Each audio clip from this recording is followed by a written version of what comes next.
బోధనం sir గారు, అన్న హరీష్ అన్న.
మిత్రులారా,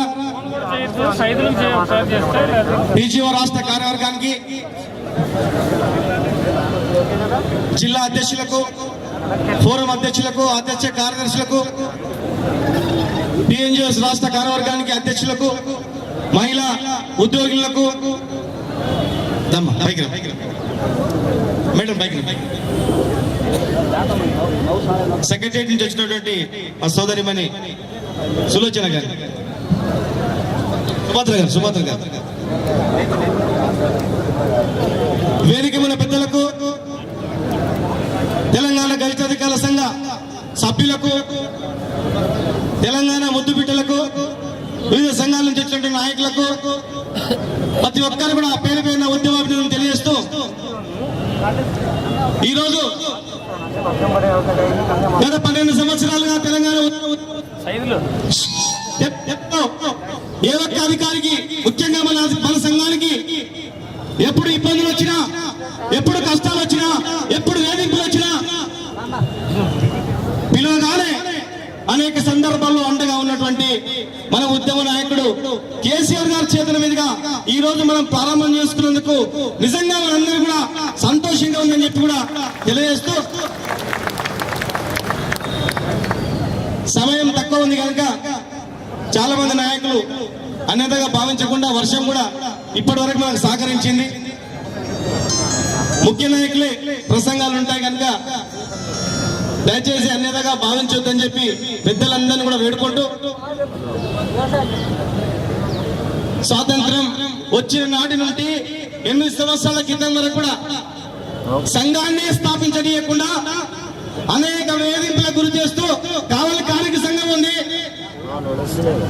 ఐఏఎస్ లకు సంఘం ఉంది, ఐపీఎస్ లకు సంఘం ఉంది, నాయకులకు సంఘం ఉంది, కానీ గెజిట్ ఆఫీసర్లకు సంఘం పెట్టొద్దని చెప్పి ప్రత్యేక నిబంధనలు తీసుకొచ్చి క్లాస్ ఫోర్స్ అధ్యక్షుడు జ్ఞానేశ్వర్ గారు కూడా వేదికపైకి రావాలి. అనేక నిబంధనలు పైకి తీసుకొచ్చి భయపెట్టించి సంఘాన్ని పెట్టనీయకుండా చేసినటువంటి చరిత్ర ఈ ఆంధ్రప్రదేశ్ లో ఉంది. ఎందుకంటే కష్టాధికారులు సంఘం పెట్టినట్లయితే అన్యాయాలపై ప్రశ్నిస్తారు, అక్రమాలని ప్రశ్నిస్తారు, నిధులు ఎక్కడ పోతా ఉన్నాయి, నిధులు ఎక్కడ పోతా ఉన్నాయి, ఏ ప్రాంతానికి వెళ్తా ఉన్నాయి, ఏ ప్రాంత ఉద్యోగికి అన్యాయం జరుగుతుంది అని చెప్పి బయట తీస్తారని చెప్పి ఆది నుంచే తొక్కేబడినటువంటి మనం ఒక్కసారిగా 2006లో స్టార్ట్ చేసినటువంటి మన సంఘం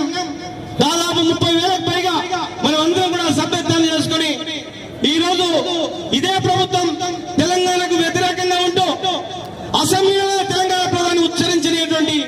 నాటి నుంచి తెలంగాణ అంటేనే ఒక నిషేధించినటువంటి పదంగా చూసి ఎక్కడ కూడా రాజకీయ నాయకులని మాట్లాడనీయకుండా ఉన్నటువంటి పరిస్థితి నుంచి అదే ప్రభుత్వం నుంచి గుర్తింపు పొంది మనం ఈ రోజు తెలంగాణ అధికారులు అంటే ఉద్యోగానికి పరిమితం కాకుండా ఎప్పుడు కూడా మన ప్రమోషన్లు కానీ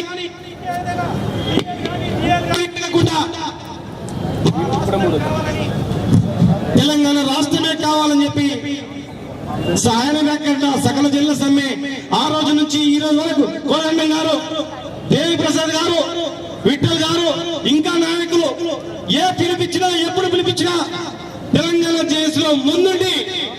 మా రాఘవేంద్రరావు గారు పిలిపివ్వగానే అన్ని ఎంపీడీ ఆఫీసులు బంద్ చేశారు. మా విజయరాజు గారు మున్సిపల్ ఆఫీసులు బంద్ చేశారు.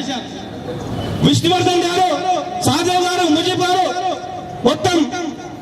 రిజిస్ట్రేషన్ ఆఫీసులే బంద్ చేశారు. ఒక్కటే రెండు మా రవీంద్ర గారు మోటార్ వెహికల్ ఇన్స్పెక్టర్స్ మొత్తం కూడా అన్ని డిపార్ట్మెంట్ బంద్ చేసి తాళాలు చేరబెట్టుకొని ఈ ప్రభుత్వానికి వ్యతిరేకంగా పోరాటం చేసినటువంటి చరిత్ర తెలంగాణ గెస్ట్ అధికారుల సంఘం నుంచి సకాలంగా మేము చెప్తా ఉన్నాం. పోతే ముఖ్యంగా మిత్రులారా, మనకందరికీ కూడా అన్ని విషయాలు తెలిసినాయి కనుక అవన్నీ చర్చించుకోదలుచుకోలేదు. ప్రస్తుతం జరుగుతున్న తరుణంలో మనం సమ్మె చేసినప్పుడు అణచివేయడం అనేక రకాల కేసులు, దేశద్రోహం కేసులు, విధ్వంసం కేసులు, ఎన్నో కేసులు మన పైన పెట్టి భయపెట్టేయడం జరిగింది.